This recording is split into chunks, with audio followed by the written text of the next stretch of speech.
Hoy vamos a ver la crisis del Canal del Suez y vamos a ver el caso de Libia y cómo se arma el bloque del norte del África en este gigantesco proceso de independencia.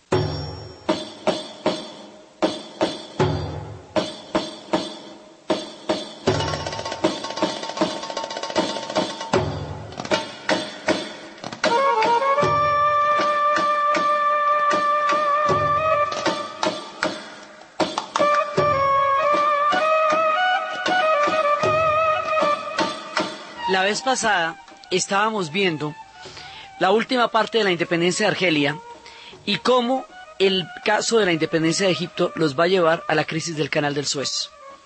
Y estábamos viendo cómo va a surgir la figura de Gamal Abdel Nasser y cómo toda la región se va transformando. Habíamos visto los tratados a través de los cuales Marruecos declaró su independencia, Tunisia declara su independencia, Argelia en una guerra muy grande declara su independencia, pero un punto fundamental va a ser Egipto, porque siempre lo es. Estábamos viendo cómo durante todo este proceso Nasser le hace el golpe de estado al rey Farouk como uno de los oficiales del cuerpo del ejército que está en este proceso, digamos, de resurgimiento del mundo africano, de independencia, de descolonización, y cómo él había querido hacer la gran obra, la modernización de Egipto, que era la represa de Asuán. Y originalmente le habían dado el apoyo a los Estados Unidos y los británicos para la obra, y dijeron que le iban a dar la plata para hacerlo. Esto es una obra faraónica, literalmente. Pero Nasser va tomando una posición cada vez más independiente, cada vez más distante de los intereses y de las posiciones de los Estados Unidos y de Gran Bretaña y de Francia. Va tomando, no acepta el Pacto de Bagdad, los lineamientos de la Guerra Fría no los va a seguir en un sentido pro-occidental, y esta distancia ideológica que él va estableciendo de los británicos fundamentalmente también hace que le vayan a quitar el apoyo para la construcción de la represa de Asuán. Y Nasser va a tomar la decisión más importante de todas, la más importante de todas cuando se dieron, la nacionalización del Canal del Suez. El Canal del Suez, como el primer canal interoceánico que se construyó, como el paso entre el Mediterráneo y el Mar Rojo, como el punto donde se pueden encontrar hacia Europa y África. Si usted no atraviesa el Canal del Suez, le toca irse hasta el Cabo de la Buena Esperanza y darle la vuelta al continente para llegar al otro lado. Así que ese es un punto crucial. Habíamos visto cómo a partir de la construcción del canal fue que los ingleses y los franceses entraron a someter a Egipto a su calidad de protectorado. Como los franceses con la construcción del canal, los ingleses con la financiación que los egipcios en un momento dado ya no alcanzaron a dar, terminaron sometiéndolos. El Canal del Suez se había convertido en el sometimiento, como en el símbolo del sometimiento colonial a Egipto. Por lo tanto, nacionalizar el Canal del Suez y hacerse a todas las entradas, que significa cada dinero que se pague por el paso de un canal interoceánico de esa importancia, porque es que el que tiene el canal y tiene el peaje, pues ese está hecho. Entonces, la nacionalización del Canal del Suez es una de las decisiones históricas más importantes que se ha tomado en este proceso, y es tan importante también, y a nivel geopolítico es muy grande, pero es el equivalente en macro a cuando Lázaro Cárdenas nacionalizó el petróleo en México. Lo que pasa es que con un alcance geopolítico mucho mayor. Razón por la cual Inglaterra y Francia atacan a Egipto y le declaran la guerra por el Canal del Suez. Pero al mismo tiempo, eso es en 1956, al mismo tiempo, la Unión Soviética está aplastando a los húngaros en las calles de Budapest. Y al mismo tiempo, los Estados Unidos está en la búsqueda de estos territorios que están siendo descolonizados, porque por donde va saliendo la descolonización se quiere meter la Guerra Fría. No debemos perder nunca de vista que el proceso de descolonización de todo el tercer mundo, tanto de Indochina como de África, está en el marco de la Guerra Fría. Entonces, por esa razón, están atentos y vigilantes. Y Egipto le declara la guerra, o sea, va a la guerra contra Francia e Inglaterra, y al mismo tiempo se termina metiendo ahí Israel. Uno dice, bueno, ¿y por qué? Israel se termina metiendo allá y termina apoderándose de la península del Sinaí. Era un actor indirecto, pero protagónico también de todo lo que está pasando. En 1948 se había creado el Estado de Israel, y la primera guerra árabe-israelí fue la guerra del 48 mismo, y ahora en el 56 la posición de Nasser va a ser una posición muy fuerte, y va a ser una posición, digamos, muy autónoma, muy independiente, que no es amigo de ninguno de los grandes potencias, mini movimientos que se están dando en la región. Entonces, lo paradójico es que los Estados Unidos y la Unión Soviética terminan apoyando a Nasser en un principio porque ven la oportunidad de meterse en la región y ven la oportunidad de aprovechar que Francia e Inglaterra salen del escenario para entrar ellos en su reparto. No se nos olvide que la Guerra Fría ha decidido repartirse el mundo por entre los conflictos y apoderarse de las zonas de influencia. Entonces, las zonas de influencia de las conferencias de Yalta y de Potsdam habían dictaminado lo que en ese momento estaba a disposición, que era Europa del Este, América Latina, pero este mundo es nuevo, acaba de surgir, se está inventando. Entonces, en la medida en que se está inventando, unos y otros ven la oportunidad de meterse en estos nuevos horizontes para extender su área de influencia. Por ese motivo, y a pesar de las posiciones claramente antiamericanas de Nasser, ellos, frente a Inglaterra y a Francia, aprovechan la situación para entrar a apoyarlo. Por lo tanto, después de la nacionalización del Canal del Suez y después de la guerra con Inglaterra y Francia, el Canal del Suez le queda a los egipcios. Y el hecho de que el Canal del Suez le quede a los egipcios lo va a hacer un líder de la región, lo va a convertir en un adalid de las figuras de la independencia del mundo africano y árabe. Y él va a desarrollar un pensamiento que se llama el panarabismo, porque todo el proceso que estamos viendo del África del Norte tiene mucho más que ver con el mundo árabe que con el mundo propiamente africano, porque la gente que vive en esa región es fundamentalmente árabe o bereber, que es otra, digamos que son pueblos del desierto, nómadas antiguos que estaban allá desde antes de la llegada del Islam y desde antes de la llegada de los árabes, pero que también son musulmanes. Y en las franjas costeras hay población que tiene antiguos vínculos con los europeos porque formaron parte de los imperios europeos de la zona.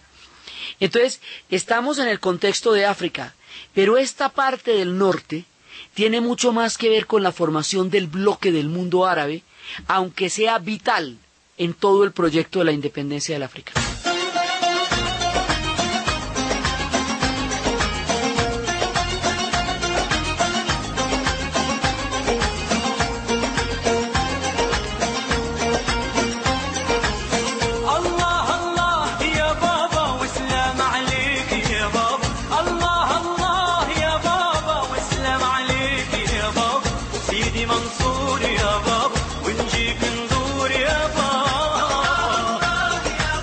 Así que Egipto va conformando un mundo árabe y en el 58 va a hacer el experimento de hacer un país con Siria y con Yemen, que se llamaría la República Árabe Unida, pero ese experimento duró poco tiempo, como una manera de volver a crear los lazos históricos que el colonialismo había segmentado a través de las reparticiones que hizo tanto del África como del Medio Oriente. Entonces, pues digamos, su cuerda está con Siria, porque está el viejo truco del mundo que había creado Saladino del eje Cairo-Damasco. Pero a la vez es el adalid de la independencia de África. Entonces, pues de todas maneras, y está dándose en un momento crucial, porque por otro lado, África no podría llegar a ser independiente si no poseyera el canal. Si el canal fuera de los europeos, si los europeos controlaran el paso interoceánico, toda el África oriental, toda la zona de lo que tiene que ver con Etiopía, con Eritrea, con Somalia, con Kenia, todo eso estaría absolutamente determinado por el control de los europeos del canal. Entonces, nacionalizar el canal es un paso absolutamente indispensable para el conjunto de la independencia del continente africano.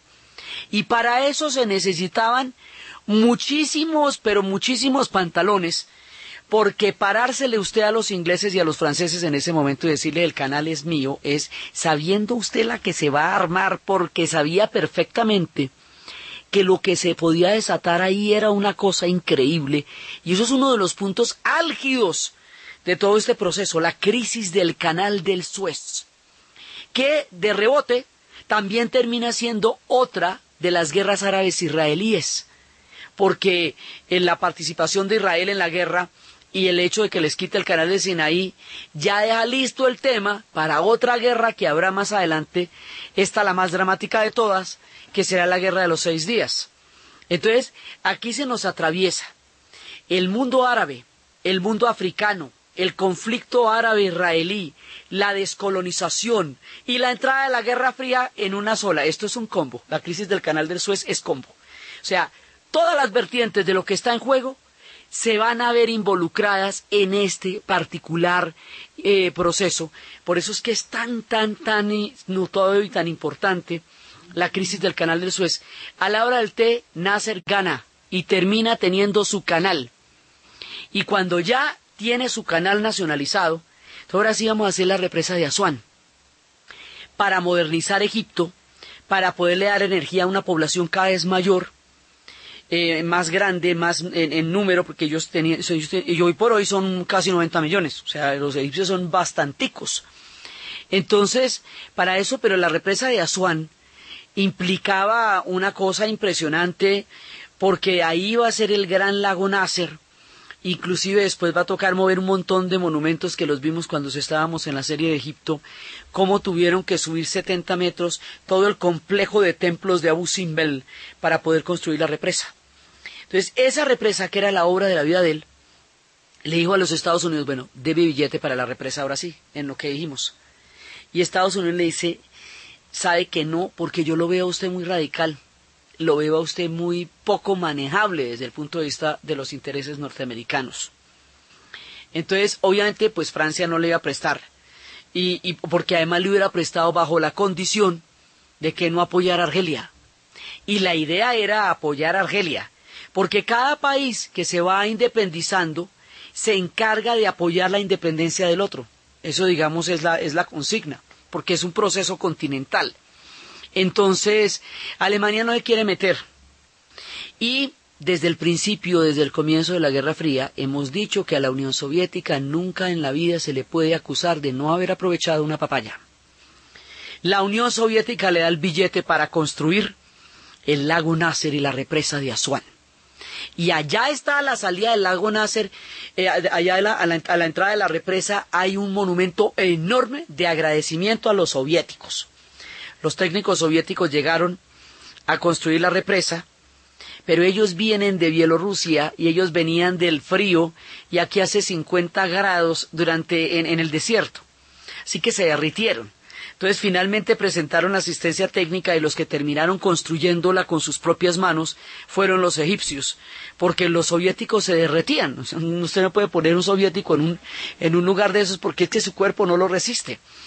Entonces esto fue, y de todas maneras la independencia de Nasser, aunque tuviera lazos importantes con la Unión Soviética, a él no lo gobernaba nadie, y él con Tito y con Nehru y con Suharto van a crear el bloque de los países no alineados.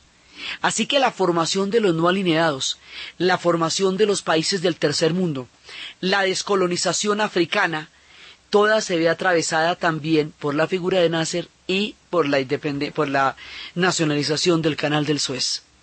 Así que se crea un adalid. Su aureola va a ser tan grande, su sentido de importancia histórico va a ser tan preponderante, que aún cuando la estrepitosa derrota de Egipto en la guerra de los 6 días contra Israel, en la cual Israel le quita a Egipto la franja de Gaza, a Siria los altos del Golán, y a Jordania, la margen occidental del río Jordán, llamada Cisjordania, Israel ellos atacan a Israel, ellos cierran el Golfo de Acaba, Israel ataca. Pero en el ataque se lleva todos estos territorios que son los que llamamos los territorios ocupados. Ahí Nasser va a salir muy derrotado.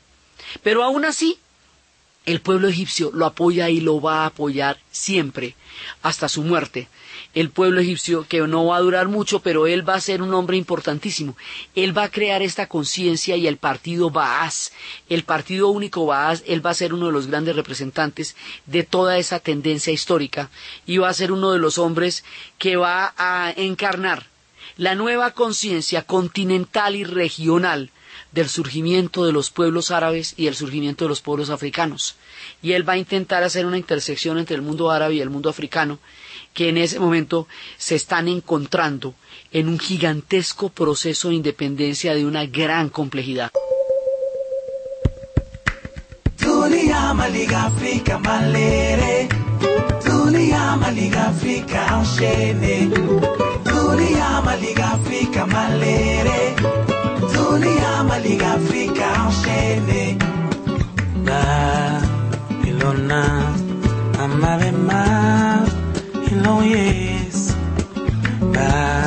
Nasser es adorado hoy día por el pueblo egipcio, y cuando él murió, a diferencia de muchos líderes, en su caja fuerte había en ese momento $50, un billete de $50. El hombre que manejó el flujo de entradas del canal del Suez. Toda la plata del mundo la tuvo en sus manos Nasser, pero su corazón, su vida, su honestidad, su integridad y su ética eran única y exclusivamente para Egipto. Y eso lo recuerdan, por supuesto, en el contraste con el enriquecimiento de los líderes posteriormente, la honestidad así impoluta de Nasser va a ser uno de los grandes activos históricos de un hombre que transformó la faz del continente donde nació. Entonces, está Nasser. Ahora, Libia. Entonces, el tema con Libia es que Libia fue el escenario fundamental de la Segunda Guerra Mundial en el África. Todas las batallas de los Africa Corps y todo eso se dieron allá. Entonces el Alamein, Tobruk, todo lo que eran los italianos tratando de conquistar el norte del África en el delirio terrible que le dio a Mussolini de tratar de recuperar el antiguo imperio romano. Es que acordémonos que el fascismo se lo inventaron los italianos y que los italianos cuando Mussolini llegó al poder en 1922, una de las cosas que le da por hacer es recuperar los límites del antiguo imperio romano. Y el imperio romano pues era la mitad del mundo hasta Siria. Y le da por meterse a Italia. Y le da por meterse a Etiopía. En Italia estaban ellos porque eso era protectorado desde 1912. Pero le da por meterse a Etiopía. Y es cuando Haile Selassie va a denunciar todos los abusos y todo el horror con que ellos atacaron al pueblo etíope. Y se mete en una campaña que no formaría en rigor parte de Alemania ni de su plan en la Segunda Guerra Mundial, pero como eran aliados, eso hace que Alemania se meta allá. Y al meterse allá a apoyar a los italianos, entonces, bueno, le llegan los aliados y finalmente lo van a derrotar, y la figura preponderante de este momento es Rommel, por el ejército alemán, y Montgomery por el ejército británico, y finalmente de allá van a sacar a los italianos y van a sacar a los alemanes derrotados del África del Norte. Rommel no fue derrotado en batalla, curiosamente. Rommel se va a tener que rendir porque Hitler no le dio para la gasolina de las divisiones blindadas, porque no consideraba que la campaña en África fuera importante con respecto a toda la geopolítica que él tenía, cuyo destino era Europa y la Unión Soviética. Entonces, Rommel hizo lo que pudo y pues era un mago, el zorro del desierto. Y finalmente él se rinde, ganan los aliados. Entonces, Libia entra a formar, digamos, como una especie de club con los aliados. Y va a tener apoyo de los ingleses y va a tener apoyo de los franceses, y queda ahí como bajo esa esfera de influencia, y empieza a suscribir tratados con ellos. Entonces la descolonización de Libia no es una descolonización en el sentido de sacar a un enemigo, digamos, a una potencia colonial que la tuviera dominada, porque fue básicamente los aliados los que van a sacar a los italianos de ahí. Pero sí queda con el temita con los ingleses y queda con el temita con los franceses, y eso la pone en el mismo lado de los otros. Al principio ellos estaban muy pobres, recién terminada la Segunda Guerra Mundial, pero luego van a descubrir el petróleo. Pero petróleo en forma. Y a medida que van a descubrir el petróleo, y a medida que empiezan a tener conciencia de su capacidad de manejo, y a medida que toda la doctrina panárabe empieza a extenderse como una alternativa histórica real para todos estos pueblos, Libia se va moviendo hacia esa órbita, poco a poco se va alejando de los ingleses y de los franceses.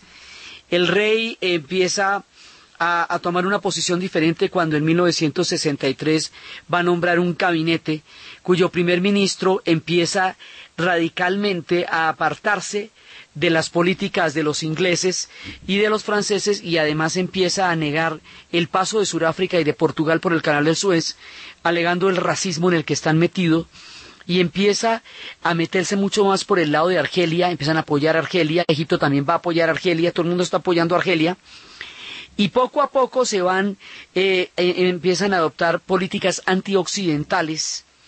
Van a estar metidos también, van a apoyar pues en la guerra de los 6 días al mundo árabe. Ellos también son árabes. Y empieza, además son 3 países, porque son la Cirenaica, y son 3 países diferentes metidos en uno solo. Hay un país bereber, hay un país árabe y hay un país europeo metidos en el mismo país de Libia. Pero ellos van optando, digamos, por una política mucho más antioccidental. Y esta tendencia tan antioccidental, que se va haciendo cada vez más fuerte, que se va expresando cada vez más en los tratados, primero nos genera bloques moderados y bloques radicales. Marruecos y Tunisia son bloques moderados. Egipto, Argelia y próximamente Libia son bloques radicales. Sí, entonces ahí hay unos lineamientos totalmente distintos frente a Occidente en el tema de la descolonización. Y este proceso que ya se venía dando se va a consolidar de una manera contundente con el golpe de Estado que Muammar el-Gaddafi le va a hacer en 1969 con su grupo de oficiales libres, Movimiento de Oficiales Libres, en donde él queda bajo el liderazgo del país y empieza a crear un consejo revolucionario, como en el resto del continente, y empiezan a adoptar una actitud totalmente contraria a las antiguas potencias europeas, y se van radicalizando las políticas en ese momento. La Unión Soviética va aprovechando, digamos lento pero seguro, todos estos procesos, y es así como se arma ese bloque que hoy por hoy está en plena transformación, que es lo que llamamos la primavera árabe.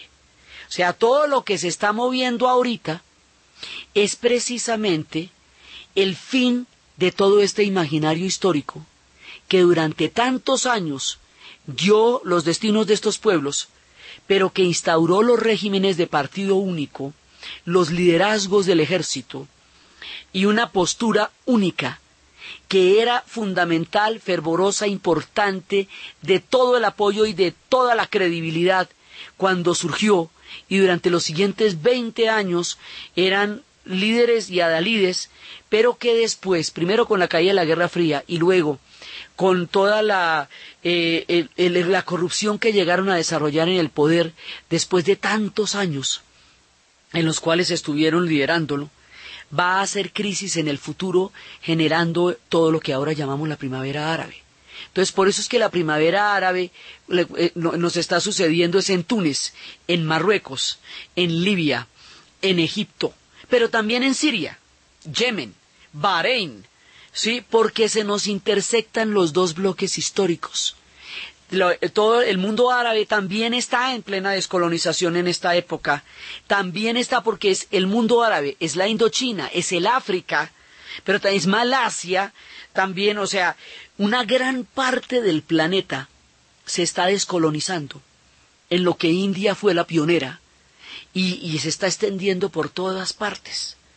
Entonces, ese mundo poscolonial, ese mundo de la independencia, ahora en la época globalizada, en la época en donde hay una nueva juventud y en la época donde la crisis económica los ha golpeado muy duramente, es el que se está resquebrajando en las calles de Túnez, en las calles del Cairo, en las calles de Libia, y por eso es que estamos viendo semejante movimiento de una placa tectónica completa de la geopolítica mundial. Pero esa placa que se mueve se generó aquí, en este momento del relato, con la crisis del Canal de Suez, con la guerra de Algeria, con la polarización y la radicalización de postura de Libia.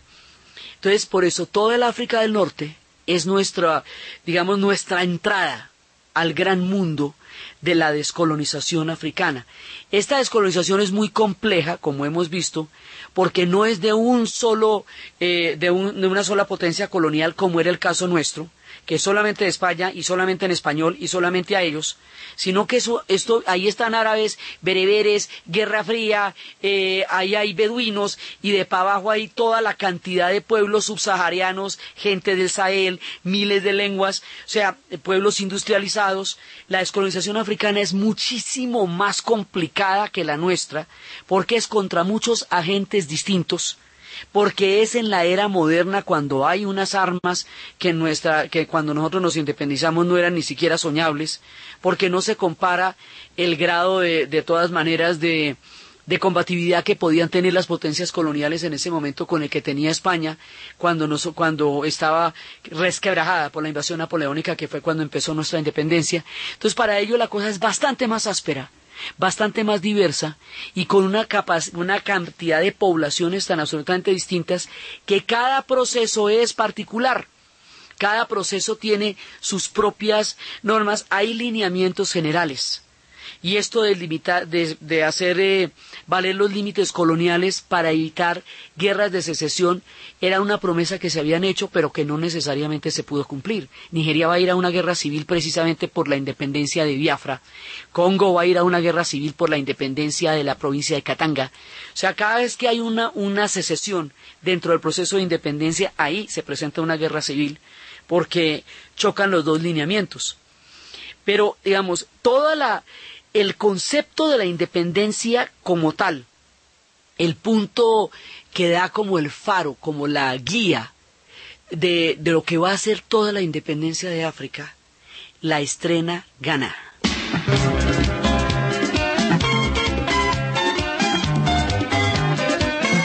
Con Ghana nos metemos en la otra región, en otra de las regiones, pues, que es el África Occidental.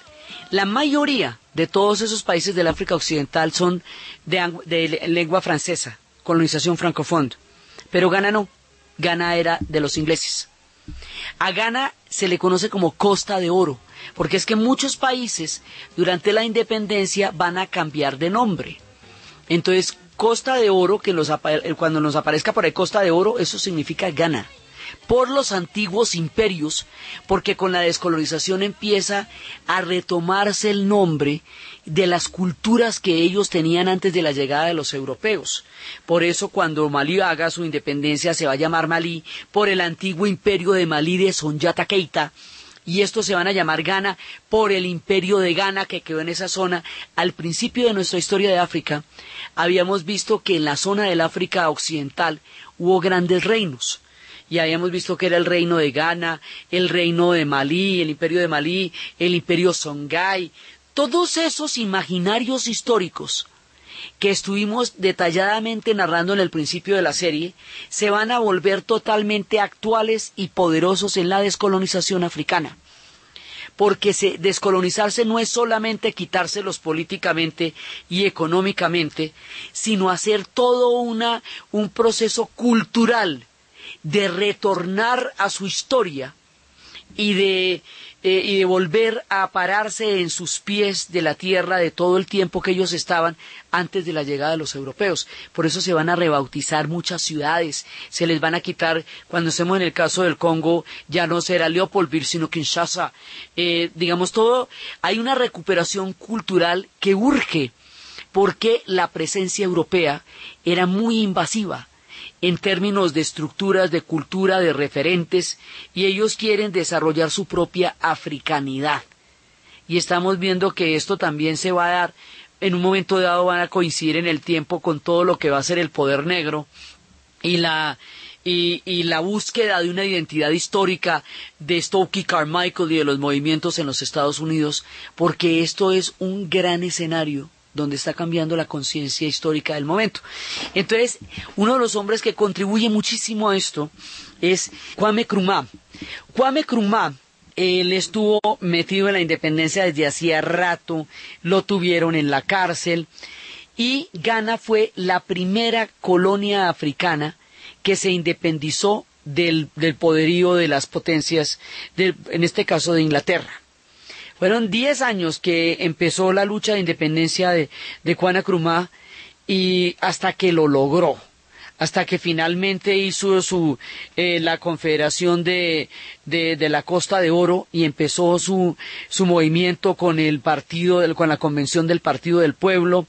Lo llevan a la cárcel, y luego va a desarrollar inclusive muy buenas relaciones con el gobernador inglés, y Ghana crea un patrón, que es el patrón de lo que va a ser como el modelo de la independencia. Y esto lo van a seguir 30 colonias después de Ghana. Colonias, unas británicas, una bajo mandato británico y otras bajo mandato francés. Entonces, la celebración va a ser con 100 oficiales, la celebración de la independencia va a ser con 100 oficiales invitados de honor, como una gran independencia de raza, y había también diferentes iglesias, hicieron un concurso de Miss Ghana, abrieron el Museo Nacional contando la gran historia de los imperios, porque como hemos visto acá, los europeos invisibilizaron la historia de África. Entonces, hacerla visible para ellos y para el mundo es uno de los temas centrales de la descolonización. Es muy importante culturalmente diferenciarse, porque son pueblos muy antiguos con mucho acervo detrás. Entonces abren el Museo Nacional, crean una asamblea legislativa que sale a medianoche, cuando Nkrumah hace el gran anuncio que para las 12 de la noche Ghana habrá reconquistado su libertad perdida, y que habrá un silencio de parte de los británicos, y la bandera de Ghana va a ondear roja, verde y dorada, que son como casi todas las banderas de África. Es que si usted va a ver, hay un montón de países que tienen estas banderas rojas, negras y doradas, rojas, verdes y doradas, o en diferentes órdenes. Otras veces es dorado primero y verde, pero esas son las banderas de Mali, esas son las banderas de Ghana.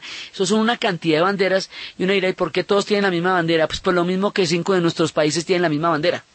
Por lo mismo que la bandera de Venezuela, la bandera de Ecuador, la bandera de Colombia, son la misma bandera. Y vaya usted, explíqueles por otro lado ¿cuál es la diferencia entre una y otra? Lo mismo. Y se enfrentan a lo mismo que nosotros tenemos que hacer, pues decidir qué tipo de gobierno van a tener, si van a ser, de partido único, cómo se van a distribuir, todas las mismas decisiones que tuvimos que tomar nosotros, las van a tener que tomar ellos, pero con mucho tiempo de diferencia. Entonces va a ondar la bandera que de ahora en adelante va a ser la bandera de África. O sea, hay muchas banderas, pero esto es como el epítome, el ícono de las banderas africanas, y en el futuro, cuando los rastas existan, van a tomar estas banderas, porque el África va a ser su esencia espiritual y fundamental, y por eso es que usted siempre ve a Bob Marley con esta bandera detrás. Estos son los colores de África, y él le va a añadir el negro. Pues digamos, hay unas que tienen negro también en su estructura de bandera, pero esto va a desarrollar la simbología, o sea, la puesta en escena se la inventa con Nkrumah Kuma, y de él hay una estatua en todas las plazas de todas las capitales del continente africano. Donde quiera que usted vaya, hay una estatua de él, porque él fue el que formó el imaginario histórico de la independencia. Entonces, ahí es cuando empiezan Ghana será libre para siempre, y empieza la gran ceremonia. Y después de la gran ceremonia, entonces empieza la vida independiente, y y él va a ser, digamos, uno de los hombres que consideran que es el que más le va a dar una influencia fundamental a todo este proceso de independencia. él será reconocido como uno de los grandes líderes. Entonces aquí toca volver a inventarse la historia, toca tener sus propios líderes, los nombres de sus países, sus pueblos, sus historias, sus banderas, todo el orgullo de nacer. África está naciendo en este momento de nuestra historia y por eso todo el acervo anterior es absolutamente importante. Seguido de esto, ya digamos, esto ya se vuelve como un reguero de pólvora. Camerún se va a independizar el 1 de enero de 1960, Togo el 27 de abril de 1960, Mali, que lo vamos a ver en detalle, en 1960, Madagascar 26 de junio, Dahomey, Benín, el 1 de agosto, Níger 30 de agosto, Alto Volta, llamado Burkina Faso, 5 de agosto, Costa de Marfil, 7 de agosto, Chad, 11 de agosto, la República Centroafricana, 13 de agosto, Congo francés, Brazzaville, 15 de agosto, Gabón, 17 de agosto, Mauritania, 28 de noviembre, y el final va a ser ya en septiembre de 1960 cuando Francia admite ya la independencia de los estados negros. Así que todo esto va a ser un modelo que se va a repetir en todo el continente. Y de un momento a otro van a nacer todos estos pueblos, cada uno de una diferente manera. Estamos hablando, después de Ghana y de toda su influencia, es en 1960 cuando se van a dar casi todas las independencias. Cuando se van a dar toda esta cantidad de ellos, más de 17 países estuvieron celebrando en el 2010 el cincuentenario de la independencia. Entonces, habrá casos más complicados y habrá casos más, digamos, más fáciles o más amables, ¿no? Entonces, el caso de Mali, que lo vamos a ver la próxima vez, es un caso de los amables, y habrá dos casos sumamente complicados que, curiosamente no, precisamente la propaganda para deslegitimar el derecho que tienen los africanos a la independencia, hace que los dos casos en donde la guerra fue terrible, que fue el caso de Kenia y el caso de Congo, se vuelvan como el epítome de la independencia africana, cuando todos los demás países lo hicieron de una manera mucho más pacífica. Entonces, estamos hablando de todo este listado de gente que se independiza a lo bien. Y hay dos casos que van a ser fuertísimos. Y los dos casos que van a ser fuertísimos quedan como si toda la independencia africana hubiera sido como la del Congo. Y lo del caso del Congo fueron tres, Nigeria, Congo y Kenia. Pero todo este parche que les estoy contando de Chad, de Djibouti, de Yemen, toda esta gente lo va a hacer de una manera política, va a ser una independencia a través de tratados. Entonces vamos a ver los dos casos. El caso de los tratados, como es el caso de Mali, y el caso donde va a estallar la guerra, como es el caso de Kenia y el caso de Congo, porque como vimos, cada uno de estos tiene sus particularidades, pero al lado de esto está Senegal, está Mauritania, Costa de Marfil, la Guinea Conakry, todos esos pueblos se van a estar independizando a través de tratados. Y el continente está empezando a visibilizarse por primera vez. Pero ¿cómo se van a independizar de los europeos? La visión que los europeos van a dar de estas independencias es una visión, digamos, que pretende perpetuar el esquema civilización-barbarie. O sea, ellos, aunque se están descolonizando con el mismo discurso con que los europeos les hablaron del derecho a la independencia, aparecen como bárbaros porque se descolonizan de ellos. O sea, con cara gana usted, con sello pierdo. Digamos, con cara gano yo, con sello pierde usted. ¿Sí? Entonces, la legitimidad de este derecho ante la historia va a ser difícil de reconocer, y lo es aún, digamos, porque aún sigue siendo considerada la política africana como una política con menos derecho a sus conflictos, como los tuvieron los europeos y los tuvimos nosotros y los hemos tenido nosotros a lo largo de nuestra historia. Entonces, es el nacimiento de toda esta cantidad de culturas a la libertad, lo que es este proceso que cuando les decía que los fabricantes de Atlas dejaron de hacer los mapas hasta que terminara el proceso de las independencias de África, porque el mundo cambió tanto en ese lapso de tiempo, para que salgan de aquí 56 países. después de que habíamos empezado con 4 que eran independientes cuando empezó el proceso de descolonización, nos va a dar una imagen de qué tan grande, una dimensión del tamaño de lo que significó la independencia africana y su entrada al mundo. Ya les digo, esto es distinto en cada lado.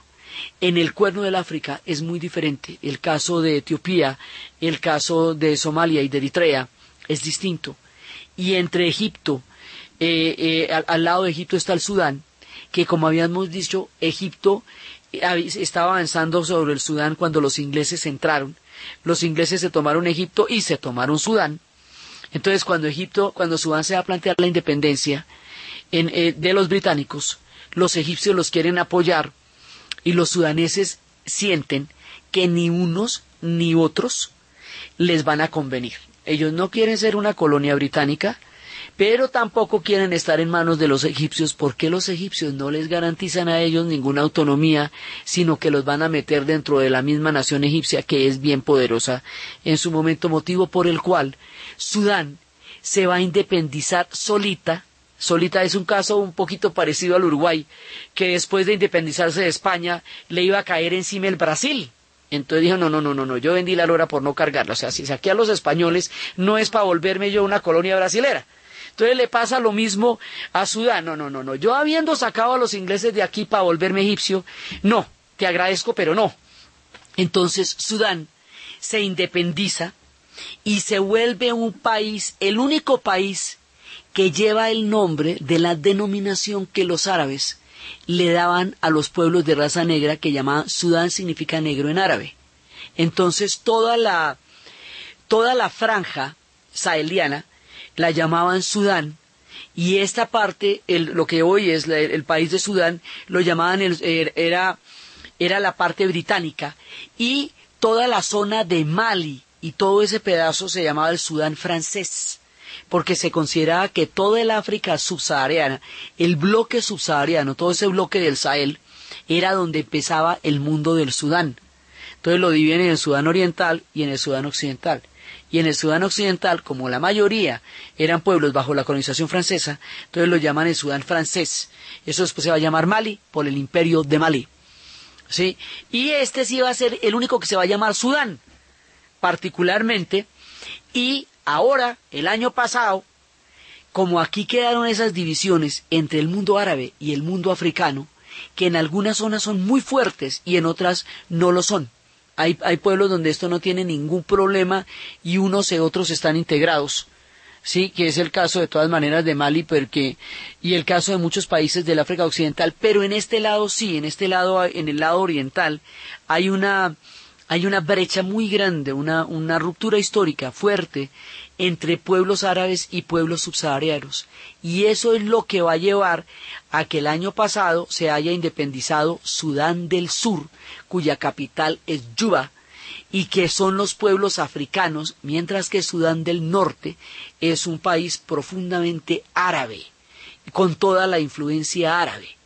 Y así, poco a poco, va naciendo el complejo, diverso, heterogéneo e increíble mundo africano. La forma como se van a dar estas historias, como nos vamos a meter con la figura de Jomo Kenyatta y nos vamos a meter con los Mau Mau en Kenia, las historias de Teshombe, Patricio Lumumba, Mobutu, Kasavubu, Katanga y todo eso que va a estremecer las noticias de su tiempo, y la forma como estos países nacerán a la historia y la forma como Mali y otros también lo lograrán de una manera más apacible que la de estos que tuvieron que enfrentar grandes retos para poder pasar de una época a otra de la historia. En la narración de Ana Uribe, en la producción Jessy Rodríguez, y para ustedes, feliz fin de semana.